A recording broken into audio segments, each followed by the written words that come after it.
Hello Collective, this is Richard the Urban Warlock here. So I'm doing a two-part, this is part two.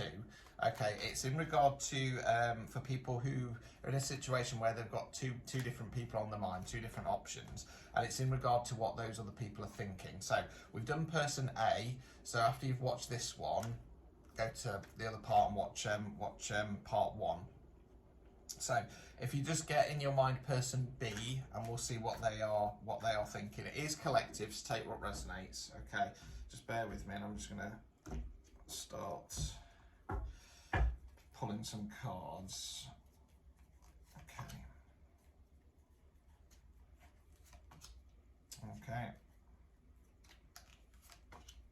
Okay, right, okay.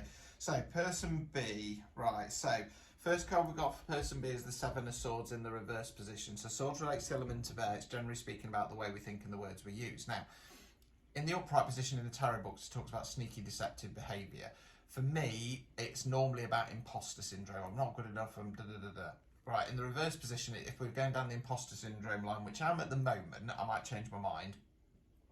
This person is starting to come out of that. They are starting to realise their self-worth. They are starting to find their confidence. And they're starting to believe in themselves. Now, we then got the Ten of Cups in the reverse position. So Cups relates to water. We're generally talking about something on an emotional level. Now, Tens are completion cards, okay? In the upright position, I call this the Happy Families card because you've got the couple arm in arm, kiddies dancing under the rainbow, okay? When it's in the reverse position, it tends to be that we don't get that happy ending that we want. Now, I'm not saying that that's the case, but I'm saying that this is what they're thinking, or this is what they're fearful of, okay? The reason for this is we've got the Five of Cups, okay? So in the standard Rider-Waite, this character's in black. They're in black because they're mourning. They're mourning the three cups that have fallen over. They're not seeing the two cups that are behind them. So this person, it kind of feels a little bit like they are interested, but because you've not kind of come forwards and kind of you know, told them how you're feeling and stuff like that, they've given up. They've given up basically, and they're starting to go, do you know what? You know, I'm starting to learn a bit more self-worth, and I shouldn't be waiting around for somebody. Let's continue. I might change my mind. You know, I'm not ashamed to change my mind with these readings because we're building up a story. That's what tarot should be. Right.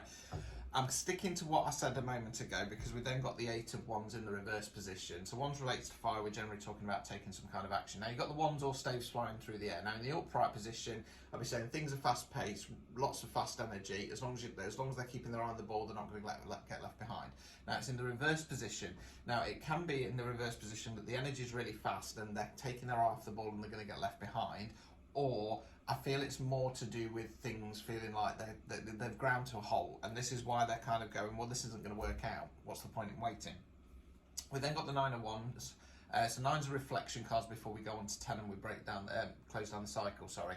So you got the character there. Again, you're going to struggle to see in this deck, but in the standard Rider-Waite, they've got a bandage on the head and one on their arm. They've been through it. This person has been through it. They've been through the wars. Now, they're reflecting back and they're going, Christ, that's been tough. Not so much, you know, I'm not talking about with you, but, you know, past relationships and stuff like that. And they're looking back and they're finding their worth, okay? They're finding their strength, okay? They're saying, well, you know what? I've been through it, but I'm still standing, okay? And it's in those moments we find our strength. Overall outcome card, the Sun in the reverse position, okay? So the Sun card is the most positive, powerful deck in the card, okay? It means the birth of something new. That's represented by the naked baby that I'm covering up. Now, normally I'd kind of say potentially that, you know, there's some delays.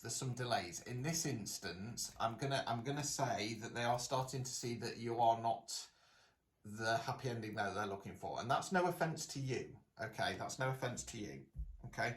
Obstacles or blockages that they're facing. The Moon, okay.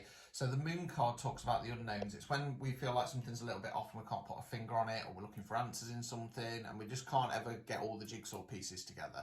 Now, in the upright position, there's no point looking, okay? There's something else at play, or there's some other work that needs to be done, and the universe isn't ready to reveal it yet. Okay, so classic one when it comes to love reading. If you're waiting around for your divine counterpart, let's say, and they're just not coming through and you're getting frustrated, you can't see, you know, you're looking for answers to why it might be. It could be that they're currently in a relationship where it's breaking down, they've got to exit stage left, do the healing, and then they will come forwards. Okay. The obstacle or blockage is that they're looking for answers in something that aren't there. Okay. Go to part 1 because, you know, if you've not watched part 1, the answers to why they're feeling this way are there, right? So, removing any blockages, Ace of Swords in the reverse position. Okay, so swords, where we think words we use. Aces are about bringing a new energy. Okay, they're not about starting something new. So in this case, it's going, right, I need to change my mindset. I need to change my communication style. What's my long-term goal with that? Now, it's in the reverse position, so it's just talking about holding off. Okay, this person needs to... they're well in the thick of it. They've kind of done the healing. They're in the healing journey. They are starting to realise that the connection with you probably isn't what they originally thought it was. Okay. Now, again, don't take that offensively because I don't feel it's anything that you're doing. It's just that the match probably isn't right. I'm not going to conclude it because if you've not seen part 1, you need to go and watch that. So yeah, that's it. Good luck moving forwards. Yeah, the choice is yours. Until next time.